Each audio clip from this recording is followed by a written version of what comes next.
इतरांच्याकडून वातावरण तर शरीराकडून आणि अंतर्मनातून 4 ठिकाणी सूचना येतात, बरोबर आहे. आता त्या पद्धतीने सूचना आपल्याकडे आली ती अंतर्मनात पाठवतो. आता अंतर्मनाचं कार्य कसं काय ते आपण पाहूया. अंतर्मनाचं कार्य काय पाहूया. तर बाह्य मनाला 4 ठिकाणी सूचना येतात ते आपल्याला कळलं. परत मुद्दा लक्षात आला. बाह्य मन किती आहे? 100% मध्ये फक्त 10% आहे. किती? 10% आहे. आणि अंतर्मन किती आहे? 90% आहे. म्हणजे बाह्य मनापेक्षा अंतर्मन काय आहे? मोठं आहे. मोठं लक्षात आलं. समुद्राची लाट बाह्य मन, तर अंतर्मन अथांग महासागर. या अथांग महासागरामध्ये काय काय आहे, काय काय दडलेलं आहे ते आपल्याला अजून पत्ता लागायचा आहे आपल्याला. आता आपण जी काही मनाची माहिती घेतलेली आहे, शास्त्रज्ञ कुठपर्यंत येऊन पोहोचलेले आहेत? फक्त किनाऱ्यापर्यंत येऊन पोहोचलेले आहेत. अजून त्यांना भरपूर माहिती घ्यायची आहे. अंतर्मनाची, मनाची भरपूर अजून काय कळायचं आहे. आता जी काय आपण माहिती घेतोय ती आपल्याला कळलेली ती 20%. 100%पैकी किती आहे? फक्त 20%च माहिती घेतोय. अजून खूप काही कळायचं आपल्याला याच्यामध्ये. शास्त्रज्ञांचं सुद्धा संशोधन चालू आहे. तर लक्षात आला, बाह्य मन हे फक्त 10% आणि अंतर्मन काय आहे? 90%. म्हणजे 10%. समुद्राची लाट, तर अंतर्मन काय आहे? अथांग समुद्र. या समुद्रात काय काय दडले आपल्याला अद्याप माहिती नाही. आता अंतर्मन हे काय? बाह्य मन ते आहे काय? हार्डवेअर. आणि अंतर्मन आहे काय? सॉफ्टवेअर.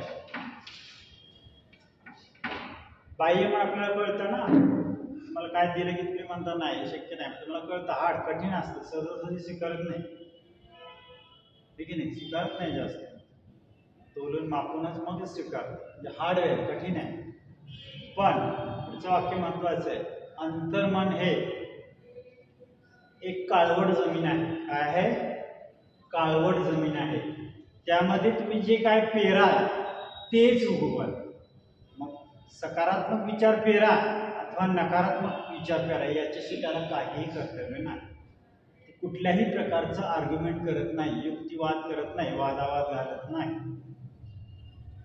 जमिनीमध्ये, काळवट जमिनीमध्ये तुम्ही समजा एरंडाचं झाड लावलं तर काय होईल? किंवा बी पेरलं तर काय होईल? ते झाड होईल ना.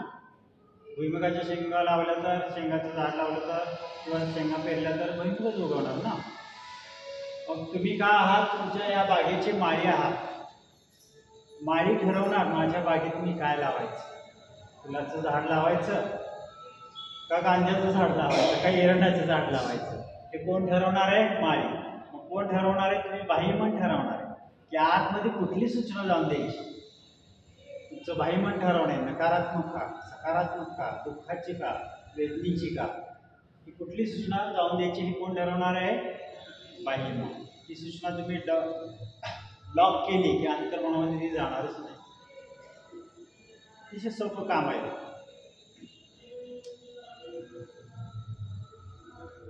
म्हणून आपण काय करतो? या अंतर्मनामध्ये काय सूचना देतो? रिलॅक्सेशनमध्ये तुम्ही शांत आहात, शिथिल आहात, तुमचा मेंदू रिलॅक्स झाला आहे, सगळे तणाव निघून गेलेले आहेत, तुम्ही समृद्ध जीवन जगत आहात. या समोरातून उठल्यानंतर तुम्ही अतिशय उत्साहित, तरतरीत होणार आहात. आपण रिलॅक्सेशन घेतो का नाही? त्याच्यात काय होतं नक्की की तुमचं हे बाह्यमन काढून टाकलं जातं आणि मी डायरेक्ट तुमच्या अंतर्मनामध्ये या सूचना देतो. आणि त्या सूचना गेल्यामुळे तुम्हाला उठल्यानंतर रिलॅक्स वाटते की नाही? होय की नाही? मग जागेपणी काय होतं की बाह्यमन मला सांगितलं पहिलं बोट आणि दुसरं बोट एकमेकाला चिटकत चाललेलं आहे. मी असं म्हणतो पहिलं आणि माझं दुसरं बोट एकमेकाला चिटकत चाललेलं आहे. मी ते उघडण्याचा प्रयत्न करतोय पण उघडले जात नाही. उघडले मग जागेपणी काय करावं लागतं? या बाह्यमनाला डावलून त्याला चुकवून आतमध्ये अंतर्मनामध्ये ही सूचना फीड करायच्या. ह्या फीड कशा करायच्या? कुठलीही सूचना 1 मिनिट आपण मनात धरली की तशा पद्धतीने घडायला लागतं. मग मी काय केलं तुमच्याला की पहिली 1 मिनिटाची सूचना दिली, तुमचं बाह्यमन मानायला तयार नव्हतं, असं चिटकणार नाही बरं का, नाही चिटकणार, पण ते डावलून त्याला आतमध्ये तुमच्या अंतर्मनामध्ये फिडिंग केलं की असंच घडणार आहे, असंच घडणार आहे, असंच घडणार आहे. तुमच्या बाह्यमनाला डावलून काय केलं, आतमध्ये ही सूचना मी पोचवली आणि त्या पोचवल्यामुळे ती एकदा का आतमध्ये गेली, तुमची दोन्ही हाताची बोटं घट्ट झाली. दुसरी सूचना काय दिली, मी ती उघडण्याचा प्रयत्न केला तर उघडली जाणार नाही. ही सूचना सुद्धा 1 मिनिट तुमच्यावर रिपिटेशन केली, 1 मिनिट रिपीट केली आणि तुमच्या बाह्यमनाला भाग पाडलं की हे खरं आहे, जाऊ दे आतमध्ये. मग ते आत गेले की तसंच घट्टच बोट. तिसरी सूचना काय टाकली, मी ते उघडण्याचा प्रयत्न केला तर उघडलीच जाणार नाही. कंडिशन टाकली त्याच्यावर. कंडिशन टाकल्यानंतर काय झालं, अंतर्मनाने ते ऐकलं. आणि कितीही प्रयत्न करत होता पण उघडत जात होतं. शेवट इथं आता चुकायला लागला असं तुमचा, ठीक आहे नाही. म्हणजे काय झालं, बाह्य मनाचं काही दालन बंद करून तुमच्या अंतर्मनामध्ये ही सूचना मी पाठवली. अंतर्मनाचं काय काम काय आहे, तुम्ही सुखाची सूचना आतमध्ये पाठवताय, दुःखाची पाठवताय, वेदनेची पाठवताय का त्रासाची पाठवताय, आणखीन कशाची, याच्याशी त्याला काहीही कर्तव्य नाही. जे येईल ते त्याचा इफेक्ट. शरीरासंदर्भातील बदल असतील तर शरीराकडे पाठवले जाईल. मानसिक संदर्भातील मनासंदर्भात असेल तर ते काय करतं, मनाकडे पाठवले जाईल आणि तसा बदल करून तुमच्या व्यक्तिमत्वामध्ये बदल केला जातो. आता लक्षात आलं काय, परत लक्षात सुद्धा आलं. आता याचं एक उदाहरण तुम्हाला घ्यायचं असेल तर फार सुंदर आहे की सूचना आपण वारंवार रिपीट, हे तर मुद्दा लक्षात आलं की सूचना वारंवार रिपीटिंग करून आपण काय करतो, अंतर्मनाला हे करायला भाग पाडतो. हे तर लक्षात आलं मुद्दा तुमच्या. आता तुम्ही प्रयोग करून पहा, बघा यशस्वी होतं का. आता तुम्ही क्लासला आलेला आहात, तुमच्यापैकी न येणारा क्लास कुठली तरी एक मैत्रीण घ्या तुमची, तिला यातलं काही माहिती नाही असं तुम्हाला माहिती म्हणून सोडून द्या. तिच्यात 3-4 मैत्रिणी म्हणजे 5-6 जणी तुमचा ग्रुप आहे. 5 जणी ती एक मैत्रिणी आहे किंवा कोण असेल ते तुमच्या क्लासला आले, त्यांना यातलं काही माहिती नाही. काय करायचं, 5 जणांनी त्या मैत्रिणीला सकाळपासून वेगवेगळ्या वेळेला भेटायचं. सकाळी एका मैत्रिणी भेटलं की सहज म्हणायचं, काय तुझं चेहऱ्यावर पडलं, काय थोडंसं आजारी वगैरे आहेस का, नाही मी नाही आजारी, विषय सोडून द्यायचा, काही बोलायचं नाही. परत दुसऱ्या मैत्रिणी परत थोड्या वेळाने किंवा वेळाने भेटायचं, काय कसं काय तुझी चाल पण बदललेली दिसते, थोडंसं काय डाऊन आहे का, चेहऱ्यावर पडलेलं दिसतं, नाही तसं काही नाही. तिसऱ्या मैत्रिणी भेटायचं, खरंच तो सांगायचं तुझा चेहरा खरंच पडलाय बरं का. मग ही सूचना हळूहळू तिच्या अंतर्मनात 3 लोकांनी मला असं सांगितलं, याचा अर्थ माझ्या शरीरात काहीतरी बदल झाला. 4थ्याने सांगितल्यानंतर हळूहळू तिचं डोकं दुखायला लागलं आणि 5व्याने सांगितल्यानंतर संध्याकाळी ती बेडवर झोपलेली असते. काय केलं तुम्ही इथं, तिचं बाह्य मन डावलून तिच्या अंतर्मनात ही सूचना टाकायचा प्रयत्न केला. बघा ट्राय करून. जर एखादी व्यक्ती हलक्या कानाची असेल ना, म्हणजे कमकुवत वृत्तीची, ती दुसऱ्या तिसऱ्या सूचनालाच बेड झाली, तर अशा वारंवार सूचना देऊन आपण तिला त्या पद्धतीने तिच्यामध्ये फरक जाणू शकतो. आता पुढचा मुद्दा लक्षात घ्या. आपण काय काय मनी फिट करून ठेवलेले आहे. कुठल्या सुंभ जळाला तरी पीळ जळत नाही. समाजशास्त्राने खोटा ठरवले. काय ठरवलं, सुंभ जळाला ना तर पिळाची, सुंभ जळाला तर पिळाची राख करून त्याच्यातून पुनर्निर्मिती करा. कळते पण वळत नाही, कळते ना वळवा. आपण निगेटिव्ह सूचना नंतर देतो. त्यानंतर सवाल औषध नाही, सवाल औषध नाही पण मुरड घालता येते, म्हणजे अशा सूचना त्यांनी म्हणी बदलून ठेवल्या. त्या म्हणी पाठ करून मान्यता दिली आपण त्या म्हणीला. सवाल औषधच नाही होत, आलं का. ही मान्यता ठेवलेली, ही मान्यता तोडायची आपल्याला. आता ऑफिसमध्ये समजा 5-6 तास आपण काम केलं. काम केल्यानंतर आपल्याला घरी आल्यानंतर कंटाळा येतो, आहे की नाही. तोच एखादा मजूर दिवसाला 50, 20, 25, 10-20 पोती उचलून त्याला शारीरिक थकवा येतो. शारीरिक थकवा आला तर ठीक आहे, मला थकवा आला. मानसिक थकवा कसा काय, मानसिक थकवा काय येतो त्याचं उदाहरण घ्या. बाह्यमन हे पुढचं फार महत्वाचं. बाह्यमन हे फक्त दिवसा जागृत असतं, अंतर्मन हे 24 तास तुमच्यासाठी कार्यरत असतं. बाह्यमन रात्री निघून जातं. मुद्दा लक्षात आला. आणि अंतर्मन 24 तास, अंतर्मन झोपलं की तुम्ही कायमचं झोपला अंतरात, लक्षात आलं का? मग हे 24 तास कार्यरत असतं. मग तुम्ही 8 तास काम करून कसं काय थकता? तर हा थकवा कुठला आहे? तुमच्या मानसिक थकवा आहे, निगेटिव्ह थिंकिंगचा थकवा आहे. पहा कामामध्ये काय फरक, तुम्हाला थकवा येणार नाही कसा? एखादं काम करायचंय, तुम्हाला जर ते काम करायचं आहे तर तुम्हाला थकवा येणार नाही. पण तुम्हाला ते काम करायचं नाही पण करावं लागत आहे तेव्हा तुम्हाला थकवा येतो. दोन्हीतला फरक लक्षात आला? आपण वारंवार एखादी गोष्ट टोकतो जी गोष्ट टोकतो ती टिकून राहते. म्हणजे काय म्हणतो आपण, किती हेलपाटी मारून कंटाळा आला पण कामच होत नाही, पण वारंवार म्हणतो, म्हणजे वारंवार सूचना देतो. नकारात्मक असो अगर सकारात्मक असो, त्याचं अंतर्मनाला काही घेणं नाही. तुम्ही नकारात्मक सूचनेचे रिपिटेशन केले की ते स्वीकारणार आहे. बंदी नोट टिकते, सुट्टी झाली की खर्च होते. खूप कष्ट केले तरच पैसा प्राप्त होतो. आपण काय दिलेली सूचना, खूप कष्ट केले तरच पैसे मिळणार आहेत. जगामध्ये अशी पण लोक आहेत की विनासायास पैसे कमवतात, पण सूचना काय, आपण अंतर्मनामध्ये तुम्हाला ते कष्टच करावं लागणार आहे.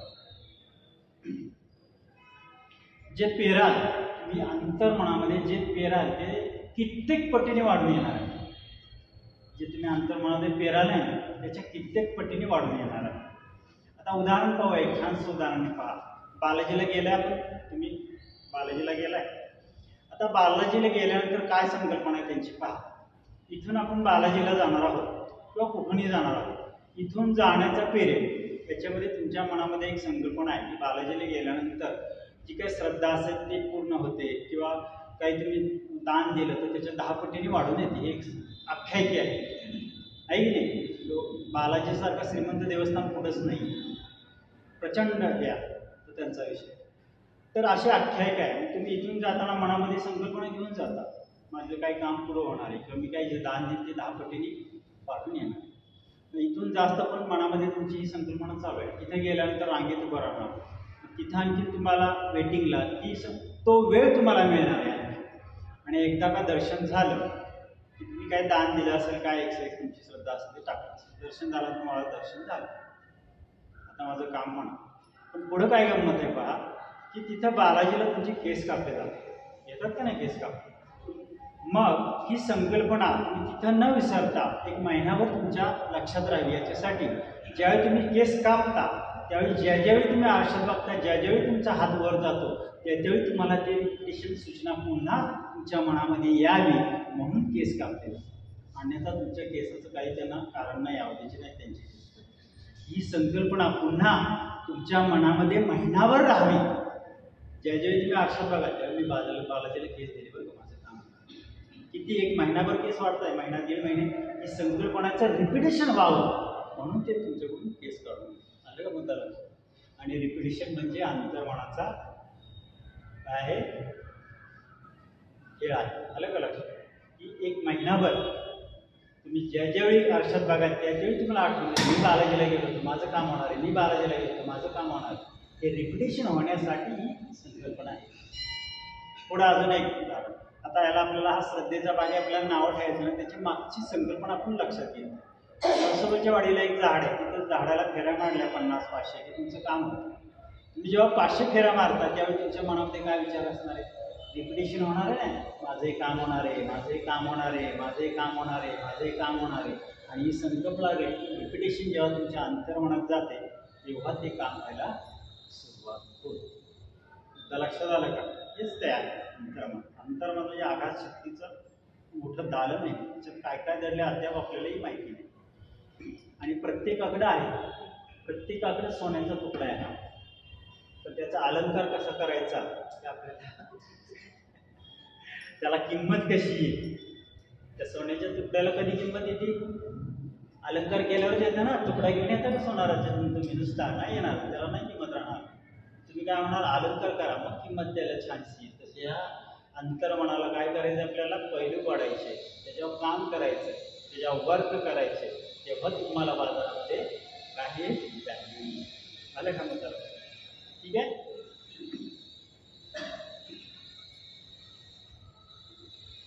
आता आता हे देवदर्शन वगैरे जाता तसंच होय, काय केलेलं आहे मी देवाला नमस्कार केलं आणि आला माझं काम होतं.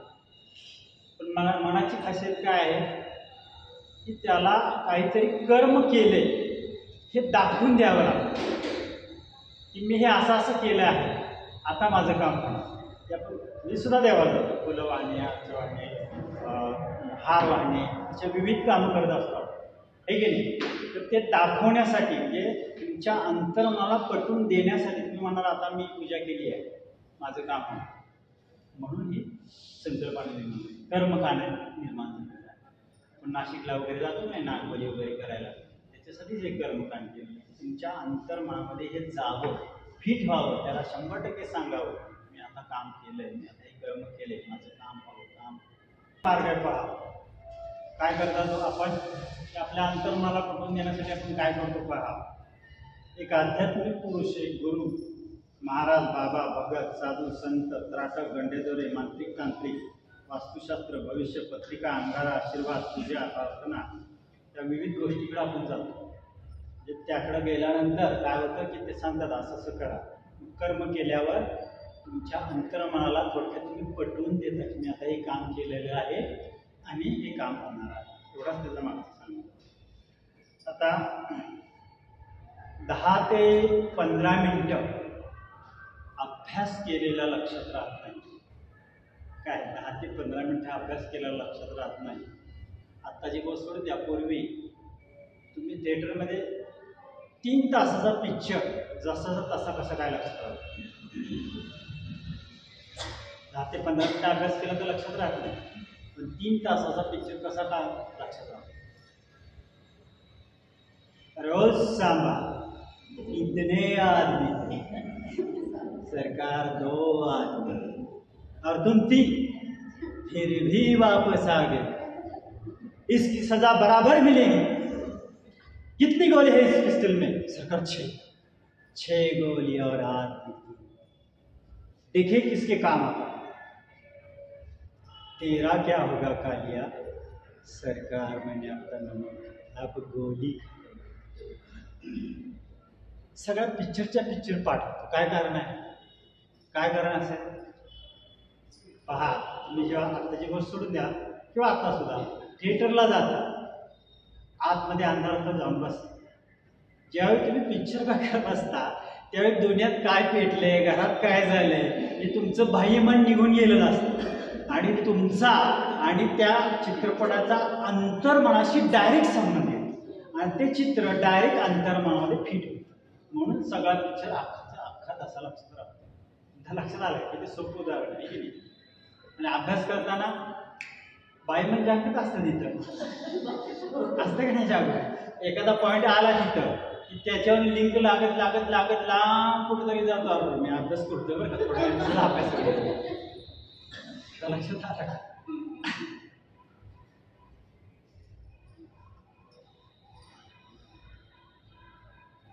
आता हे तर लक्षात आलं. सूचना कशी आहे, शारीरिक बदलाची असेल तर शरीराकडे पाठवली जाते, मानसिक बदलाची असेल तर मानसिक बदलाकडे पाठवली. आता बहुतेक वेळ काय होतं की आपण औषधं, गोळ्या, विविध कार्य, एक्सरे, अमकं तमकं सगळं करून दुखणी भरपूर झालं तर काहीच फरक पडत नाही. सगळीकडून फिरून येतो, आमच्याकडे पेशंट येतात, मी सगळं गुडघ्यासाठी केलं पण काहीच फरक पडत नाही. मग मी सांगितलं काय नाही, थोडंसं स्ट्रेचिंग केलं, हे केलं आणि आहार बदला, होईल म्हणलं. तर तुम्ही काय म्हणता, आता एवढं गोळ्या औषधं केलेली आहेत आणि तुमच्या नुसते सांगण्याने कसं काय बरं होईल. आडवं कोण येत आहे, बाह्य म्हणून तुम्ही अंतर्मानची सूचना जाऊच देत नाही, कर्म करतच नाही. लक्षात आलं का? अंगठीचं पण तसंच आहे बघा. लक्षात आलं का? ज्या कृतिशील माणसाने ती अंगठी घातलेली, खडा घातलेला आहे, कृतिशील माणसाने घातले तो कार्य करत, त्याचं भाग्य बदल. पण आळशी माणसाने घातल्यावर काय होईल, खड्याचं भाग्य बदल. लक्षात आलं का मला काय म्हणायचं?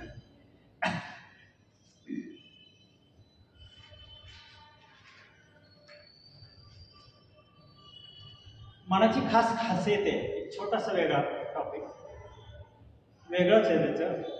आता समजा तुम्ही पुस्तक उघडलं आणि पहिलं पान उघडलं, त्याच्यावर लिहिलं आहे कृपया पान नंबर 10 शेवटी वाचा. तुम्ही काय करा, वेगळी खास आहे, ह्या फेटीला हात लावू नका. दोन दोन ही जाहिरात वाचू नका.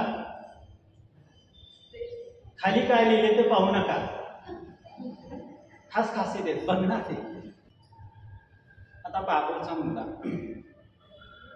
शाळा तीच, वर्ग तोच, शिकवणारे पण तेच, वेळ पण तेवढीच, पुस्तक पण तेच, त्यानंतर विषय पण तोच. तरी त्या वर्गातली मुलं कोण 90%, कोण 40%, कोण 60%, कोण फेल होत असं तो आहे. आणि समस्या आधी समाधान. समस्या आधी समाधान म्हणजे कसं, परीक्षा तुम्ही वर्षाच्या शेवटी देता ना 3 तासाची, आणि समाधान म्हणजे अख्खं वर्षभर तुमच्या हातात पुस्तक आहे, उत्तरपत्रिका तुमच्या हातात आहे का पुस्तकाच्या बाहेरचं येतं. समस्या आधी समाधान. वर्षभर उत्तरपत्रिका तुमच्या हातात आहे, वर्षाच्या शेवटी 3 तास तुम्हाला पेपर द्यायचा आहे. तरी पण असं का घडतं, काय कारण असावं. एक भाग ठीक आहे की काही हुशार लोक आहेत, पण का घडतं सगळं तर सेमच आहे. काय कारण असेल तर नकारात्मक विचार. काय असतील शिकवणारे अमृत ओततात पण घेणाऱ्याचा कडा पालतात. मग काय पहिली काय सूचना येते, विषय अवघड आहे, समाजशास्त्र बोरिंग आहे, मला आज मूड नाही, लक्षात राहत नाही, मन एकाग्र होत नाही, शिक्षकांना नीट शिकवता येत नाही. हल्लीची शिक्षण पद्धतीच बदलली पाहिजे. शिकून काय फायदा, कुठं नोकऱ्या पडल्या. हे सगळे नकारात्मक विचार घेऊन एखादा विद्यार्थी बसला तर कसा पास होईल, लक्षात घ्या कसा पास होईल. तुमचं सॉफ्टवेअर अंतर्मन हे डिस्क आहे. या डिस्कमध्ये तुम्ही जेव्हा जन्माला येता तेव्हा 9% जे असतं ते घेऊन येतात. तुमचा जन्म होतो का नाही त्यावेळी 9% घेऊन येतात. हाच महत्त्वाचा विषय आहे. 9% घेऊन येतं म्हणजे काय येतं, आपण म्हणतो ना मुलाचे पाय पाळण्यात दिसतात, मुलगा हुशार आहे, सुनीत आहे, बुद्धिमान आहे, ढ आहे, अनुष्केचे दोष सुद्धा येऊ शकतात, वाटेल ते याच्यामध्ये येऊ शकतात. काय हे 9% अनुवंशिक आहे. आणि राहिलेले 91% जे आहेत ना ते आपल्या हातात. किती आहेत बघा, 91%. त्या अंतर्मनामध्ये काय टाकायचं तुमच्या आता लक्षात आलं असेल, ते आपण भरायचं. सकारात्मक विचार भरायचे का नकारात्मक भरायचे, सुख दुःखाचे विचार पेरायचे का कोणाचे पेरायचे, हे तुमच्या हातात आहे, आपल्या हातात आहे, स्वतःच्या हातात. आता ह्या वर्गामध्ये ठीक आहे, आता हा जात्याच विद्यार्थी हुशार आहे, त्याला 90% मार्क पडले. जो हुशार आहे त्यांनी काय मग बसायचं, त्यांनी काय करायचं, सकारात्मक सूचना घ्यायची. सकारात्मक सूचना कुठल्या घ्या, कोणत्या घ्या. दिवसेंदिवस माझी कार्यक्षमता वाढत चाललेली आहे.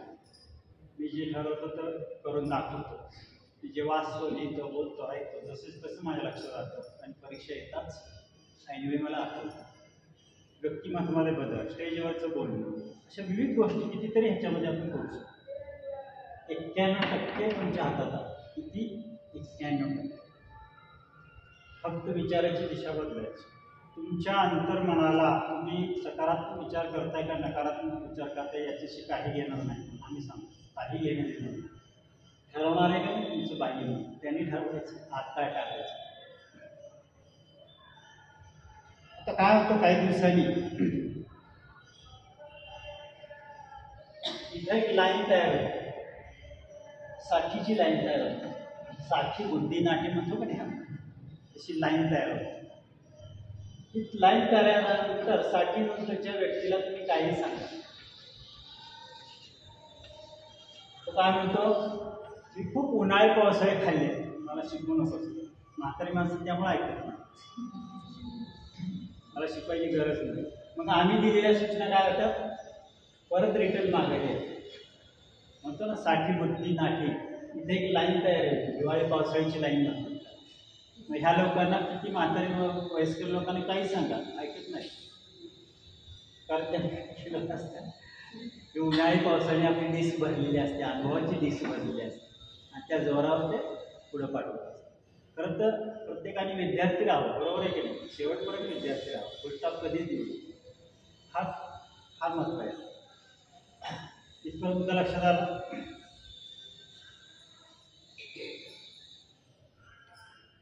आता तुम्ही जन्मता तेव्हा तुमचं मन कसं तयार होतं पहा. तुमचा जन्म झाला, जन्म झाल्यानंतर बाळ जगात आल्यानंतर ते कुठं बघतं, काय करतं हे कळत नाही आपल्याला. त्यावेळी ते अंतर्मन असतं, त्यावेळी अंतर्मन हे असतं, त्याचं बाह्य मन नसतं. तर तुम्ही हाक मारी ते बघत नाही तुमच्याकडं, अजून त्याला माहिती नसतं. मग हळूहळू आपण करून विविध गोष्टी नाही का आपण त्याला खेळवतो किंवा बोलतो बोबडे, असं करत करत करत त्याचं अंतर्मन तयार व्हायला लागतं. आता यातलं एक उदाहरण घ्या. साधारण 3-4 वर्षाचं झालं ते मुलगा, 1-2 वर्षाचं झालं किंवा 1-1.5 वर्षाचं झालं आणि ते समोर मेणबत्ती पेटवली किंवा स्टोव पेटवलं का एक्सेस जाळायचं, ते जाऊन त्याला हात लावतो, भासतो माघारी. बरं का, माघारी घेतल्यानंतर तुम्ही काय करा, परत जरा वर्षात त्याचा हात जवळ न्या, बघा वर तो मागं ओढतो का नाही मागे. काय झालं, त्याच्या अंतर्मनामध्ये काय झालं की इथं काहीतरी धोका आहे आणि आपल्याला चटका बसतोय, ही संकल्पना फिट झाली आणि दुसऱ्या वेळी तुम्ही किती जोरात हात न्या, तो मागच ओढणार. असा डाटा भरत काल असं हातीचं उदाहरण सांगितलं का नाही, असं करत करत करत तुम्ही हे लिहितो. ह्याच्यात काय भरायचं ते मी तुम्हाला सांगितलं.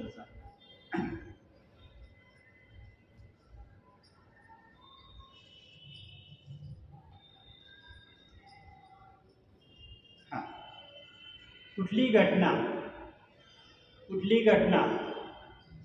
तुम्हाला सुखी अगर दुःखी करू शकत नाही, त्याच्या विचारामुळेच सुखी अगर दुःखी होतो.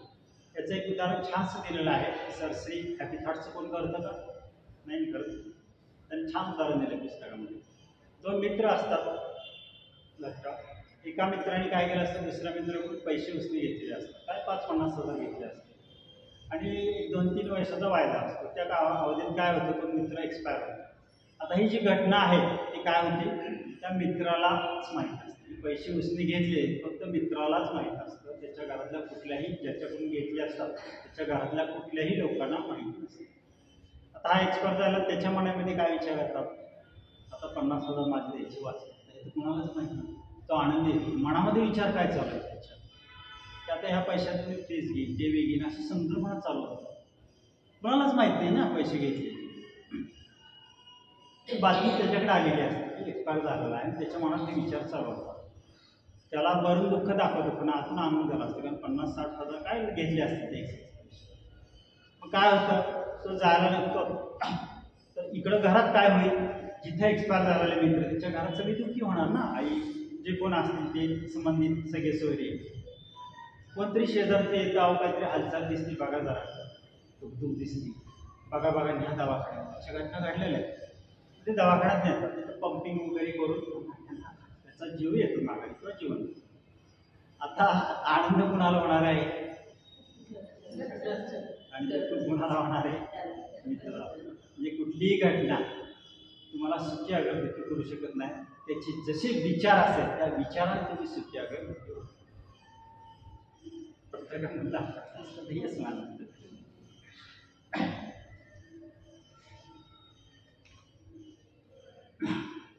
तुमच्यात असे काही असते की ते कधीच जन्म घेत नाही, ते कधीच मृत्यू पावत नाही. पाणी त्याला भिजू शकत नाही, अग्नी त्याला जाळू शकत नाही, वायू त्याला हलवू शकत नाही, कोणी त्याला स्पर्श करू शकत नाही, डोळे त्याला पाहू शकत नाही. ते म्हणजे तुमचे अंतर्मन, आत्मा. त्यालाच आपण काय म्हणतो, ईश्वर, खुदा, जीजस. आपली एक ओरड असते, माझं कुणीच ऐकत नाही, माझ्या शब्दाला किंमतच नाही, असं म्हणतो आपण, नाही की नाही. बराच वेळा काय असेल त्याचं कारण पहा. तुम्ही ठरवता 1 जानेवारी सोमवार आहे, नवीन वर्ष पण आहे, या तारखेपासून मी व्यायामाला सुरुवात करणार आहे. सुरुवात करता बूट बीट सगळं काय घेता, 15 तारखेपर्यंत हा संकल्प टिकतो आणि 3 महिन्याच्या अखेरीला हा वितळून जातो. तुम्ही परत ठरवता मी चहा 1 तारखेपासून सोडणार आहे. तुमचं वाक्य हे काय आहे, शक्तिशाली आहे, त्याच्यात हे आहे, शक्ती आहे. तुम्ही ठरवता की 1 तारखेपासून मी चहा सोडणार आहे. 3 तारखेला बघितलं तर चहा प्यायला सुरुवात करता.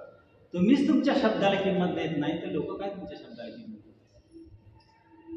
त्याचा मागचा उद्देश लक्षात घ्या. तुम्ही तुमच्या शब्दाला किंमत द्यायला तयार नाही तर तुमच्या शब्दाला बाकीचे लोक काय देणार? मग बदल कुठं हवा आहे? स्वतःच हवा आहे. तुम्ही आता माझं कोणीच ऐकत नाही. प्रत्येकाची ओरड काय आहे? दुसऱ्यात बदल अपेक्षित आहे. दुसऱ्याला बदला घ्यायला तर काय होणार आहे? आपल्याला डोकेदुखी होणार. बदल आपल्या स्वतःत हवा.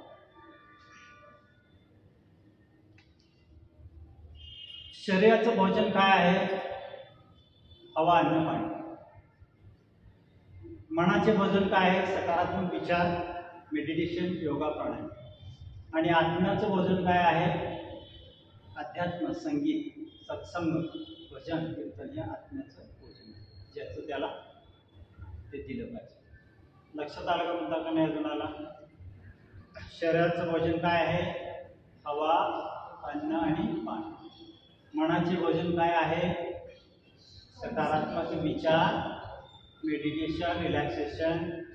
नंतर आत्म्याचं भोजन काय आहे? अध्यात्म, संगीत, सत्संग. पण गुरु करताना खरा गुरु कोण आहे? खरा गुरु आपला अंतर्मनच आहे. कोण आहे? अंतर्मनच आहे. खरा गुरु कोण आहे? आपला अंतर्मन. पहा, एकलव्य जेव्हा द्रोणाचार्याकडे गेला, अर्जुन हा धनुर्धर विद्येमध्ये प्रवीण होता. एकलव्याने काय सांगितलं की मला धनुर्विद्या शिकायची. पण द्रोणाचार्याने काय केलं की अर्जुनापेक्षा श्रेष्ठ कोणी नसावं म्हणून त्यांनी काय सांगितलं, मी तुला नकार दिला. मग एकलव्याने काय केलं? द्रोणाचार्याचा पुतळा तयार केला आणि तो पुतळा गुरु मानून धनुर्विद्या शिकला. आणि शिकल्यानंतर पुन्हा त्यांच्याकडे गेला आणि त्यावेळेस श्रेष्ठ कोण ठरला? एकलव्य ठरला. पण द्रोणाचार्याने काय केलं? त्याचा अंगठा कपटीपणाने काढून दिला. मग त्याच्यापेक्षा कसा श्रेष्ठ ठरला? जो पुतळा केला त्याने तर ते काही शिकवलं नाही. पुतळा समोर ठेवला पण तो काय करत होता? आपल्या अंतर्मनाला अंतर्मनाचं मार्गदर्शन घेऊन तो शिकला. म्हणजे खरा गुरु कोण आहे? आपल्या अंतर्मनाचा आहे. तर पुतळ्याने त्याला काय शिकवलं का? नाही शिकवलं. कोणतीही वस्तू दोनदा तयार होते, एकदा मनात आणि एकदा वास्तवात. पहिले ती मनात तयार होते आणि मग वस्तू. कुठलीही वस्तू बघा पहिली कुठं झाली असेल? मनात झाली असेल. मग अंतर्मनाची किती ताकद आहे? भरपूर ताकद आहे की नाही? कशा वस्तू आल्या? सगळं काही आहे. पहा, आपण काय केलेलं आहे? नकारात्मक विचारातून ते थांबवलेलं आहे. आम्ही लहान असताना पाण्याची बाटली विकायला निघायची, त्यावेळी आम्ही हसतो आणि पाणी कुणाच्या गेलं, कुणाच्या घरी कुठेही गेलं तर देणार. ज्या कोणी बाटली विकायला काढली होती त्यांनी ते सिद्ध करून दाखवलं. आज 20 रुपयाची आपण बाटली विकली. अशा कितीतरी गोष्टी आहेत की आपण सुरुवातीला नकार देतो पण त्या पुन्हा आपल्यापुढे वाढणार नाही. असं आपल्याला त्यावेळी वाटत होतं का की इथून एका क्षणात आपण बाहेरच्या माणसाशी बोलू शकू, बघू शकू समक्ष? सगळं आहे इथं, पण काय आपण त्याला नकारात्मक विचाराने काय केलेलं? थांबवलेलं आहे. हे शक्य नाही, अशक्य नाही. एखादा व्यक्ती म्हणतो ते तुला जमणार नाही, शक्य नाही. त्या व्यक्तीला ते जमत नसतं, तुम्हाला जमत असतं, पण तुमचा कॉन्फिडन्स त्यांनी लूज केलेला असतो. अशी नकारात्मक सूचना आली तर तुम्ही काय करा? नकारात्मक सूचना तुमच्याकडे आली येतात ना भरपूर, मग काय करायचं? कशी सावधगिरी करायची? नकारात्मक तुमच्याकडे आली, स्वीकारायची का न स्वीकारायची? काय करायचं? महिन्यामध्ये पहिल्यांदा विचार करायचा, ही सूचना माझ्यासाठी नाही, ही सूचना माझ्यासाठी नाही, ही सूचना माझ्यासाठी नाही. जाग्यावर वापरायची, जाग्यावर वापरायची. एखादी व्यक्ती समजा आता बॉस आहे, ऑफिसमध्ये गेलो, रागवला, बोलला, दाखवून बोलला तर आपली मनस्थिती बिघडती का? जे काही बोला ते सगळं ऐकून घ्यायचं, फक्त पाठीमागे हात करून डिलीट डिलीट डिलीट की नेव्हा म्हणायचं की ते जे काय बोललं आहे ते सगळं मी डिलीट केलेलं आहे आणि माघारी यायचं. बघा तुम्ही रेग्युलर सर जे नकारात्मक जे काही विचार येतील त्याला लॉक करायचे हे माझ्यासाठी नाही. एक उदाहरण तुम्हाला मागं दिलेलं आहे, पुन्हा एकदा देऊया. समजा मी पेढ्याचा बॉक्स आणला, तुम्हाला दिला, तुम्हाला रागवायचं एका व्यक्तीला समजा उदाहरण, तर काय होणार आहे? एखाद्या घराला आग लावायची तर काय होणार आहे? प्रथम आग ती तुमच्यात लागली पाहिजे ना, मग दुसऱ्याच्या घराला लागणार. तुम्हाला एखाद्याला रागवायचं मग त्या पद्धतीचे विचार तुमच्या मनात येणार आहे, तुम्ही आधी जाणणार आहे, मग त्याला रागवणार. पुढच्याने जर स्वीकारलंच नाही तो हसला, काय पेढ्याचा पुडा आणला तुम्हाला दिला, तुम्ही एक दिवस घेतला सरांची घरी घेऊन पाठवून खाल्ला, दुसऱ्या दिवशी पेढ्याचा पुडा आणून दिला, तुम्ही मला सर नको काय दिलं तेवढाच बरं आहे, तुम्ही परत काय आता घेतलाच नाही, घरी नेऊन आता काय करता, घरी नेऊन वाटून खाल्ला. तुम्हाला दुसऱ्या दिवशी पुन्हा एकदा शिवी दिली तर तुम्ही काय स्वीकारली, तर ती स्वीकारलेली शिवी काय घरी नेऊन कुठं तर तो राग काढला पाहिजे ना ऊर्जा निर्माण, घरी नेऊन वाटणार तुम्ही. तेच मी दिली आणि तुम्ही म्हणला असतं तुमच्याकडे मी काय म्हणणार शिवजी सुद्धा अजून हसतंय, माझं डोकं बनवलं. आता हा ऊर्जा क्रिएट झालेली काढायची कुठं? घरी जाऊ ऊर्जा क्रिएट करणार. मुद्दा लक्षात आला? तर ज्या नकारात्मक सूचना येतील तिथंच लॉक करायचं. ही सूचना माझ्यासाठी नाही. उन्नत अवस्था आहे,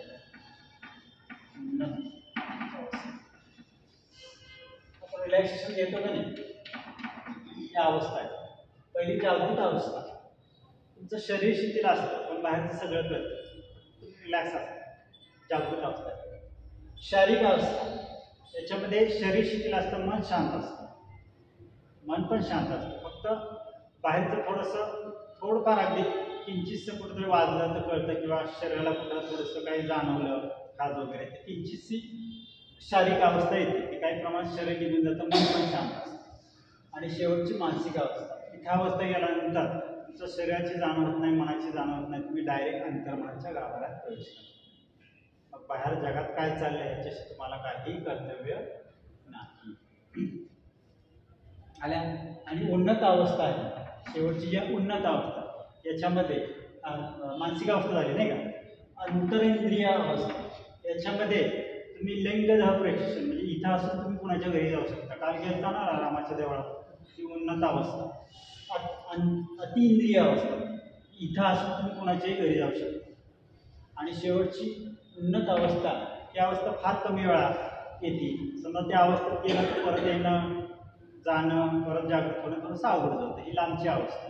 पण ही अवस्था जाण्यासाठी तो व्यक्ती फार आध्यात्मिक हे लागतो, धार्मिक लागतो, असे वेगवेगळे त्याचे प्रकार आहेत. इथपर्यंत मुद्दा लक्षात आला. तर आपल्याला अवस्था कुठली ओके आहे, इथपर्यंत ठीक आहे.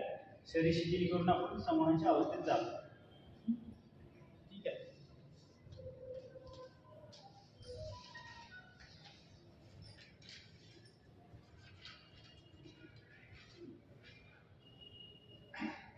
काल तुम्हाला आपलं झालं ना रामाच्या देवळात वर्ष पायरीचा वर्ष झाला ना आपल्याला सगळ्यांना. आता स्पर्श झाला याचा अर्थ तुमच्या पायाला त्या दगडाचा स्पर्श जाणवलं का? कुणाला जाणवलं, कोणाला नाही? येस तर येस म्हणून नाही, ते नाही, पुढे जाऊ. नाही जाणवलं, हां ठीक आहे, पुढं. घंटेचा नाद ऐकू आला का नाही? आता नाद ऐकू येतं, तुम्ही इथं असून त्या घंटेचा नाद ऐकू येतं, तर तुम्हाला भास होऊ शकतात का? आवाज ऐकू येते घंटेचे, आता तुम्हाला भास होऊ शकतात. इथं असून झोपलेला, तुम्ही कुठे गेला होता देवळात? इथं सुद्धा झोपला होता ना, मग कसा नाद ऐकू? की तुमच्या मनात पूर्वी घंटेचा आवाज फिट झालेला आहे. तसे तुमच्या मनात जर भीती असेल एखादी, जाता येत आपल्याला कितीतरी टी व्ही वगैरे कितीतरी आपण पाहत असतो, ती कल्पना एकदा तुमच्या अंतर्मनात भेटली की तुम्हाला कुठेतरी जाताना काहीतरी अंधारात एखादा भास होतो आणि तुम्हाला पुन्हा तो भास काय होणार आहे, तुम्ही झोपल्यानंतर तुम्हाला भास निर्माण होणार आहे. त्यानंतर उद्गतीचा वास आला का कोणाला? आला, वास आला, याचा अर्थ काय झाला पहा. तुम्ही जेव्हा कधी ती पहिल्यांदा गेला असेल गाभाऱ्यात किंवा कुठं पहिल्यांदा ती उद्गतीचा वास घेतला असेल, तो जो डाटा आहे तुमच्या अंतर्मनामध्ये फिट आहे. आणि पुन्हा मी ती संकल्पना आल्यानंतर तुमच्या अंतर्मनाने तुम्हाला दाखवून दिलं की हे असा वास आहे, त्याच पद्धतीचा वास आला असेल. मग जर आपण सूचना अशी घेतली, कुठली कालावधीची सूचना घेतली, मला ते भविष्यात आठवेल, त्या दिवशी आठवेल, त्या क्षणी आठवेल, तर 100% आठवलंच पाहिजे, आठवणारच. आणि अंतर्मन तुमचं त्याच्याकडे नेणारच तुम्हाला, 100% नेणार. खडीसाखर गोड चव लागली, यस ऑर नो असेल तर यस, नाही तर नाही.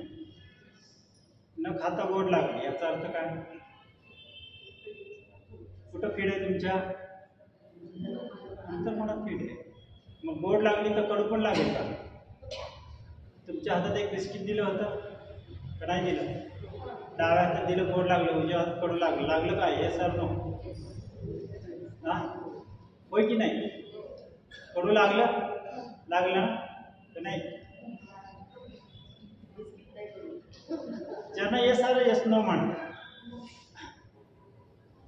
ब्युटी शूटिंग मध्ये आहे, कडू लागलं थुका, तर ते एक मॅडम आहेत त्या थुकत्यात शूटिंग. ही संकल्पना कुठे आहे? अंतर्मनामध्ये. तुमच्या अंतर्मनाला तुम्ही जे दाखवाल तेच घेणार आहे. मग कुठं तोंडातच आहे, तुम्ही आता हे मला आवडत नाही, काही संबंध नाही, तुम्ही तसं अंतर्मनात फिट केले. कडू असो गोड असो याचा त्याला काही घेणं नाही, फक्त बाह्य मनात आहे गोड कडू. रामाचं दर्शन तुम्हाला दिसलं आहे की नाही? राम एक दिसतं सगळ्यांना, पण श्रद्धास्थान मात्र वेगवेगळं दिसतं, बरोबर आहे? असं का घडलं? देव तर एकच आहे, श्रद्धास्थान वेगवेगळं का घडलं? काय कारण? काय कारण असेल तर तुम्ही रामाकडे पहिल्यांदा गेला तेव्हा ते चित्र तुमच्यामध्ये फिट झालं, हे राम हे आहे. आणि श्रद्धास्थान प्रत्येकाचं वेगळं निघालं, प्रत्येकाने दुसरं चित्र पाहिलेलं आहे, म्हणून तुमच्या त्या अंतर्मनात ठीक आहे, म्हणून तुम्हाला श्रद्धास्थान वेगवेगळं. तुम्ही मान्यता स्वीकृती दिली तुमच्या बाह्य मनाने, हे माझं श्रद्धास्थान आहे अशी स्वीकृती दिली, ती तुमच्या अंतर्मनात फिट झाली, पण तुम्हाला प्रत्येकाचं श्रद्धास्थान वेगळं आले का नाही वेगळं प्रत्येकाचं? पुढचा प्रश्न असा आहे, जर तुम्हाला राम दिसत असेल, श्रद्धास्थान दिसत असेल, तर तुम्हाला भूत दिसेल का? काय असेल उत्तर? भूत दिसेल का? दिसणार. आता यांचं भूत असेल ते चिंच खालचं, यांचं वडा खालचं, त्यांचं फुला खालचं, त्यांचं कुठलं असेल बाबळीच्या झाडाखालचं, त्यांचं कुठलं असेल नदीवरचं असेल. का असेल? का असेल असं वेगवेगळं? तर तुम्ही लहानपणापासून ज्या कृतीला, ज्या ह्याला मान्यता दिलेली आहे भूताच्या, तेच भूत तुमच्या अंतर्मध्ये फिट असणार. समजा तुम्ही लहानपणी चुकून चिंचेचं झाडं गेलं असेल, तर ते तुम्हाला कोणीतरी सांगितलं असेल असं भूत आहे असं. आता ते भूत दिसण्यासाठी काय केलं असेल? तुम्ही आत्तापर्यंत टी व्ही हे ते बरेच चित्र पाहिले असतील, पुस्तक वाचले असतील, त्याचं वेगळं असं चित्र असेल काहीतरी, इकडून आलेलं अदृश्य आलेलं, हे सुद्धा तुमचं चित्र तुमच्या अंतर्मनात फिट आहे. मग त्या पद्धतीचं तुम्हाला तिथं भूत दिसणार आहे. आज तर टी व्ही वर्तमानपत्र, टी व्ही मोबाईलच्या जवळ आला, कुठल्या पद्धतीचं असेल? प्रत्येकाचं भूत वेगळं असणार आहे, कारण प्रत्येकाची संकल्पना वेगळी आहे. दिसेल की नाही भूत? तेच भूत तुमच्या छातीवर बसेल की नाही बसेल? बसणार. काय म्हणतात, मला दडपल्यासारखं वाटतं. मला एक सूचना दिली ती, हवे तुमचं शरीर 2 फूट उचलले, कोणाकोणाचं तर सांगितलं की हे आमचं उचलले, ते दडपल्यासारखं. ती संकल्पना काय की भूताने मला दडपलं, उचललं, फेकलं, उचलून फेकलं. याचा अर्थ काय झाला? ते तुमच्या अंतर्मनात फिट आहे, बाकी काही नाही आहे. बुद्ध लक्षात आलं का मला काय म्हणायचं? भास, भ्रम, भीती हे सगळं तुमच्या अंतर्मनात फिट आहे. हातावर वजन ठेवलं होतं तुमच्या आणि कळ येत होती का हातातून? जर कळ येत होती असेल न ठेवता, तर ठेवल्यावर सुद्धा येता कामा नये. याचा तुमच्या हातावर वजन न ठेवता सुद्धा तुम्हाला कळ आली, मग ठेवल्यावर सुद्धा येणार नाही, बरोबर आहे की नाही? न ठेवता आली कळ, कशी काय? काहीच ठेवलं नाही. तुमच्या अंतर्मनाला पटवून दिली की तुमच्या हातावर 10 किलोचं वजन आहे, तिची बोटं चेपली आणि कळ येते, चेहरा सुद्धा वेडा वाकडा झालेला आहे शूटिंगमध्ये. कशामुळे झालं असेल हे? तुमच्या अंतर्मनाला काही घेणं देणं नाहीये, तुम्ही काय सांगताय आता ते. जे आत टाकाल ते निमूटपणे स्वीकारते. ते हातावर दगड ठेवलाय ना, ठेवलाय, कळ येते ना, येऊ दे कळ. आलं का अंतर्मनाचं काम लक्षात? बिस्किट कोडगडूचं झालं ना, हवीत शहर उचलं झालं, श्रद्धास्थान झालं. ठीक आहे.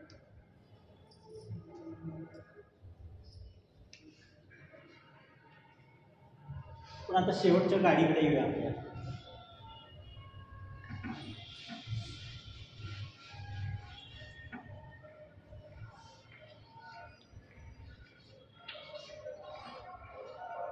गाडी आपण बाहेर पाहिली, मन पाहिलं, ड्रायव्हर बाह्य मन पाहिला आणि अंतर्मन पाहिलं मालक झाला.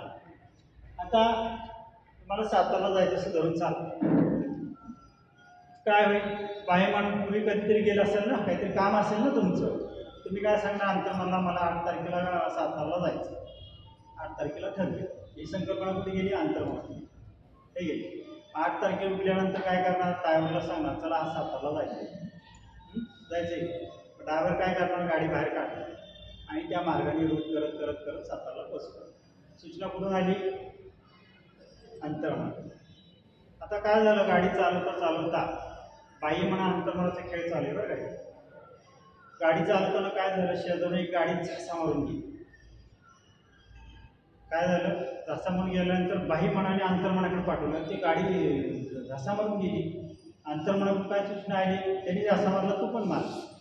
कुठंतरी ऐकलेलं असतं ना गाडी पिक्चरमध्ये बाईक, हा झसा मारा गेला तसं गाडी धडकून मारता मारता उलटी पालटी म्हणून वाचली गाडी, कशी तरी दोघं पण वाचली. आता ही जी घटना आहे ती त्याच्या अंतर्मनामध्ये फिरली. झालं, सगळं झालं. परत गाडी आली, नवीन दुरुस्त गेली, सगळी झाली. पुन्हा एकदा सातारला निघाला. पुन्हा एकदा तोच प्रसंग आला. पुन्हा एकदा झासा मारला गेला. त्यावेळी बाह्य मनाने सांगितलं अंतर्मनाला, साहेब झासा मारला गाडीने. अंतर्मनाकडून सूचना काय आली? गप गेला गेला मारता मारता वाचला, गडी साप आले का हार्ट अटॅक असा, गप बस, शांत राहा, हळूहळू चाला, गेले मारता वाचला.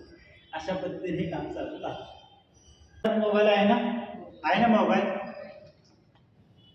आता मोबाईलची फॅक्टरी कुठे आहे? Made in China. चायनामध्ये फॅक्टरी आहे की नाही? तिथं मोबाईल कारखान्यात तयार होतो. काही दिवस जरा 1 महिना 2 महिना तयार होतो. तयार झाल्यानंतर काय होतं? त्याची एक डेट काढली जाते की या तारखेला 23 तारखेला तो लॉन्च होईल. इथपर्यंत मुद्दा लक्षात आला सगळ्यांच्या? आता आपल्याकडे आपलं शरीर तयार होतं गर्भामध्ये, हे तर माहिती. त्याची एक डेट दिली जाते आहे की नाही? अमक्या तारखेला. पुढे मागं होत असेल पण नाही, आपण जनरल धरूया.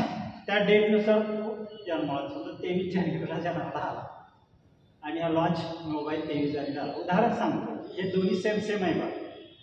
आता पुढे काय होईल? जन्म झाला याचा अर्थ तो बाजारात आला, मोबाईल बाजारात आला, तुम्ही पण दुनियेत आला. इथपर्यंत मुद्दा लक्षात आला सगळ्यांच्या? त्यानंतर बाजारात येताना मोबाईल बरोबर एक ऊर्जा शक्ती येते, बॅटरी येते की नाही? तुम्ही जन्म झाला, तुमच्याबरोबर काय ती चेतना आहे, तुमचा जीव असतो. दोन्ही सेम सेम आलं का? त्यानंतर ह्या मोबाईलमध्ये येताना कंपनीचा काही डाटा असतो थोडासा ओरिजिनल, त्यांचं ॲप्स असतं, नंतर तुम्ही ॲड करा. तसं तुमच्यामध्ये 9% येतं, सांगितलं का नाही मगाशी? 9% आलेला आहे. इथपर्यंत सगळं सेम सेम आलं का? त्यानंतर तुमचं बारसं केलं जातं, मोबाईलचं बारसं केलं जातं. काय केलं जातं? त्याच्यात मन नावाचं सिम कार्ड टाकलं जातं आणि त्याला नंबर दिला जातो 917573. काय नंबर दिला जातो? मन नावाचं सिम कार्ड टाकलं जातं आणि नंबर दिला जातो. तुमचं पण बारसं होतं. तुम्हाला मन तयार करायला तुमच्या अवतीभोवतीचे लोक तयार होतात आणि तुमचं नाव ठेवलं जातं सुखीराम. काय ठेवलं जातं? सुखीराम. परत लक्षात आलं तुमच्या? त्यानंतर आता हे नंबर घेतला आहे मोबाईलमध्ये, नुसता नंबर घेऊन चालेल का? तो नंबर तुम्हाला वाटला पाहिजे सगळ्यांना, तर तुमच्या नंबरमध्ये ओळखली जाते मोबाईल तुमचा, आहे की नाही? 91 95 मग तुमचं नाव तुम्ही कोणाला सांगत असता? प्रत्येक वेळी आई वडील बहीण भाऊ मित्रमैत्रिणी, माझं नाव सुखीराम आहे, माझं नाव सुखीराम आहे, माझे नाव सुखीराम आहे. ते सगळीकडं घरातल्या घरात सगळीकडे लॉन्च होतं. तुमचं नाव हळूहळू दुनियेत लॉन्च होतं की नाही? जसं मोबाईल नंबर दिला तसं सेफ तसं तुमचं नाव सुद्धा लॉन्च होतं. आता ओळख वाढवण्यासाठी तुम्ही काय करता? मोबाईलमध्ये इतरांचे नंबर फीड करता, आहे की नाही? नुसतं तुमचा नंबर फीड करून काय उपयोग आहे? मग तुमची ओळख वाढवण्यासाठी तुमची आई, वडील, काका, माजी, मामा, मावशी हे सगळ्यांची ओळख तिथं वाढत जाते ना तुमची. वाढली का ओळख इथं? आता ह्या मोबाईलमध्ये ठराविक जीबीचा डाटा असतो आहे की नाही? डाटा असतो ना, जीबी आमचं तसं आपल्यामध्ये सुद्धा डाटा आहे. तो पण प्रचंड आहे. डिस्क दाखवली की नाही 100%. जो काय असेल त्याला आपण काय दिलेलं नाव 100% दिले. जेवढा किती बी असू द्या 100% डाटा आहे. मग ह्या डाटामध्ये काय करता तुम्ही? ह्या मोबाईलच्या जीबीमध्ये काय करता तुम्ही? वेगवेगळे ॲप ॲड करता ना, करता का नाही ॲप? तुम्ही काय करता? तर तुमच्या डिस्कमध्ये काय करता? वेगवेगळे शिक्षण घेता. कोण इंजिनियर, कोण डॉक्टर, कोण व्यावसायिक, कोण काय चित्रकार, कोण अजून सांगता येईल नेता बनतो. वेगवेगळे हे काय करतात? शिक्षण घेतो ना. म्हणजे तुमच्या डिस्कमध्ये तुम्ही हे ॲप ॲड करताय.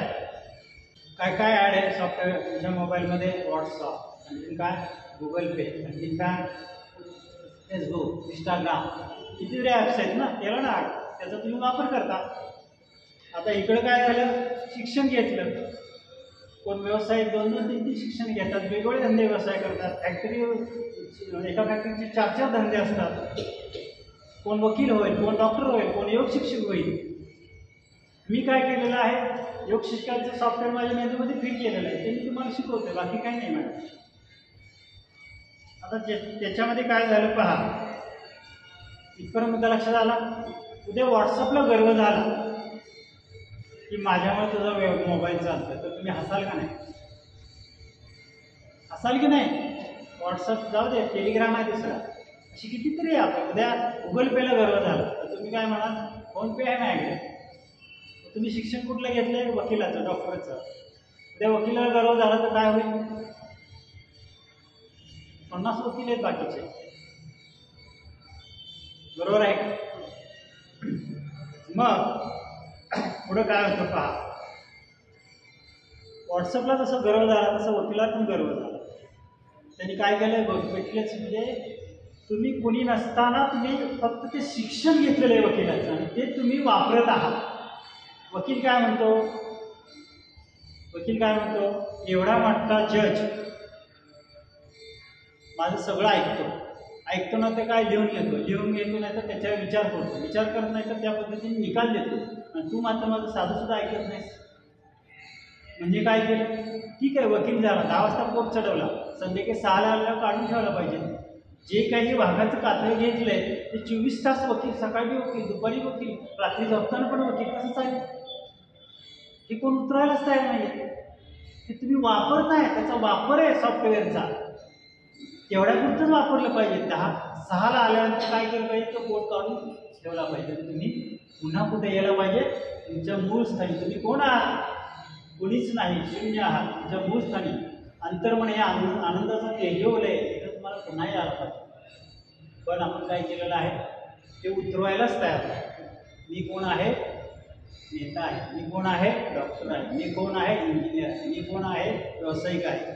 हे वाघाचं कात्र 24 तास आपल्या डोक्यावर आहे. म्हणून आपण डिप्रेशनला पाहिजे. इथपर्यंत मुद्दा लक्षात आला का नाही आला? तुम्ही काय करत आहात? थोडक्यात मी योग शिक्षक आहे का? आहे. कुठपर्यंत आहे? इथं वर्गात आल्यानंतर शिकवण्यापुरतं माझं काम. इथून बाहेर गेल्यानंतर तो मी योग शिक्षक नाही, मी साधा ओरिजिनलचा. हे जेव्हा तुम्ही आत्मसात करायला शिका तेव्हा तुम्ही मूळ स्थानी. याचा अर्थ काय आहे? तुम्ही ओरिजिनल स्थितीमध्ये राहणार, हसणार आहात, विदाउट टेन्शन राहणार आहात. कुठलं टेन्शन येणार नाही तुम्हाला. पण आपण हे कातडं वाघाचं उतरवायला तयारच नाही. त्याच्यासाठी काय डिलीट करायला पाहिजे आपल्यामधून? मी, माझा आणि अहंकार हे 3 ॲप डिलीट केले पाहिजे. तेव्हा तुम्ही मूळ स्थानी येणार. कुठले आहेत? मी केलं हे माझं आहे, माझ्या नादाला लागलं तर तुझं काय करणार? हे 3 ॲप जेव्हा डिलीट करा तेव्हा तुम्ही मूळ स्थानी राहणार. डिप्रेशनच्या कुठल्याही ताणाच्या स्थितीमध्ये तुम्ही रिलॅक्स राहणार. कारण तुम्ही जे काय ॲप केलेलं आहे मोबाईलमध्ये, व्हॉट्सअप काढलं तर मोबाईल राहणार नाही का? राहील ना. तुम्ही हे डिलीट केलं तेवढा फक्त वापर करा ना. वकिलाला मान द्या, ठीक आहे, 10 ते 6 तो वकील आहे, त्यांनी ज्ञान घेतलेलं आहे, त्याला मान द्या, पण 6 नंतर तो मूळ स्थानी यायला पाहिजे. म्हणून काय सांगितलेलं आहे, कोणतेही कारण असो रागावू नका, चिडू नका, मोठ्याने बोलू नका, मन शांत ठेवा, प्रथम विचार करा, नंतर अंमलबजावणी करा. त्रास फक्त तुम्हाला, सुख फक्त तुम्हाला, मनशांती सुद्धा तुम्हाला. विचार एक विलक्षण असून तुमचं भलं करण्याचं प्रचंड सामर्थ्य तुमच्या विचारात. म्हणून विचार बदला, नशीब बदलेल, भिवू नकोस मी तुझ्या पाठीशी.